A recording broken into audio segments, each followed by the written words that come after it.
ટેલિવિઝનની દુનિયામાં દર્શકોનો સૌથી લોકપ્રિય શો તારક મહેતા કા ઉલ્ટા ચશ્મામાં વારંવાર કોઈને કોઈ મુદ્દે ચર્ચામાં રહે છે। તાજેતરમાં જ એવા સમાચાર વહેતા થયા કે શોમાં જેઠાલાલનું પાત્ર ભજવનારા અભિનેતા દિલીપ જોશી અને નિર્માતા અસદ કુમાર મોદી વચ્ચે ઉગ્ર બોલાચાલી થઈ। જો કે દિલીપ જોશી સ્પષ્ટતા કરી છે કે આ સમાચારો સત્યથી વેગળા છે।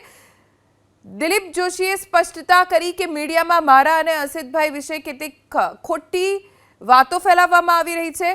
આવી વાતો કહેતા જોઈને મને ખૂબ જ દુઃખ થાય છે। વધુમાં કહ્યું કે તારક મહેતા કા ઉલ્ટા ચશ્મા એક એવો શો છે જે મારા અને લાખો ચાહકો માટે ઘણો અર્થપૂર્ણ છે અને જ્યારે લોકો પાયાવિહોણી અફવાઓ ફેલાવે છે ત્યારે તે માત્ર અમને જ નહીં પરંતુ અમારા વફાદાર દર્શકોને પણ દુઃખ પહોંચાડે છે।